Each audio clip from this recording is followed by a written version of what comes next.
more about controls, more about all the things that we can't do. Aren't you sick of being ordered about? I'm going to turn this thing off. I'd like to sit down and talk to you like I do when I broadcast. For there are a few things that I'd like to tell you, and I've written them down so that I shan't forget them. Let's look at the general political situation today. You see, there are two roads that we can take. The socialists want us to live in some centrally directed state. Their faith is in institutions, in these big organizations, in impersonal controls, and in nationalized industries. Well, where is it going to lead us to? Do you believe that in a few years we shall be off with controls and off with forms? That we shall reduce this gigantic army of administrative officials, and that we shall be rid of the snoopers? Or do you believe, as I do, that however good the intentions of our present socialist leaders may be, we are paving the way, and I fear surely as well as swiftly, for some form of totalitarianism? Call it what you will, but it's the form under which individual life won't be worth living. I do not believe that that's the way that Britons want to live. What then, you ask me, do the Conservatives believe in? Well, I think I'd put it this way. They believe in the individual approach to a problem.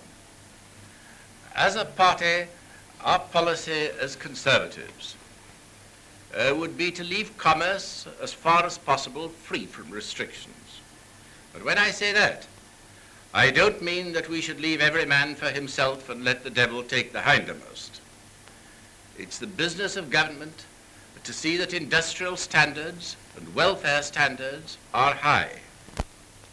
But it isn't the business of government to butt in and try to undertake or control the detailed work of the commercial and industrial experts.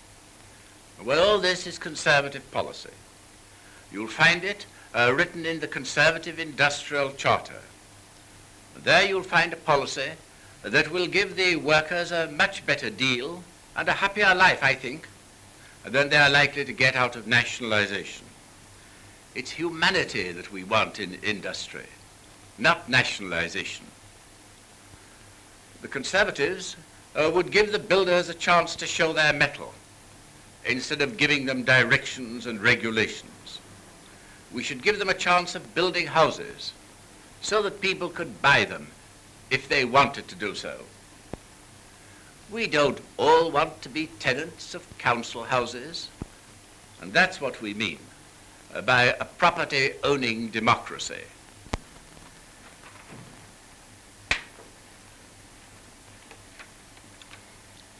The next question I'd like to talk to you about is food. I can't believe that it's necessary to reduce our calories from 3,250 that we had before the war to 2,750. I really doubt, you know, if we can keep well on that diet. And I'm fearful about the children. I believe we're short of food in this country because we're managing badly. It's because the government is trying to do all the buying itself. And they've got used to rationing. They like it. I wish the government would realize that to ration is to admit failure to get sufficient supply. I'd take a risk and get rid of some of this rationing. As a party, the Conservatives would encourage agriculture, the fourth line of defense, remember, in this country.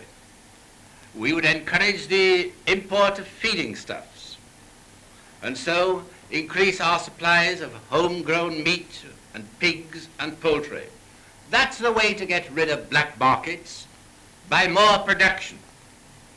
We'd encourage the growing of food in the colonies as well as in the dominions. for that's the way to secure independence of the dollar.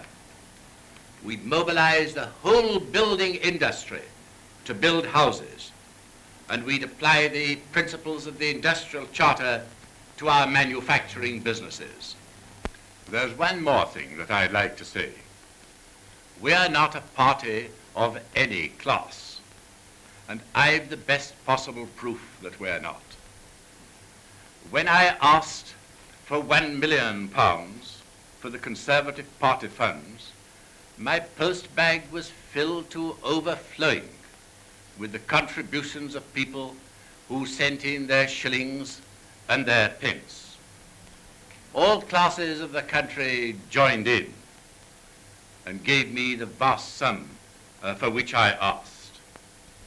Good democratic money this. No political levy, all voluntarily subscribed. And that surely is the best proof that we are no party of the privileged classes. Well, whatever the future may hold for us, remember this: it's in your power to decide what sort of government we shall have in this country. That is your responsibility.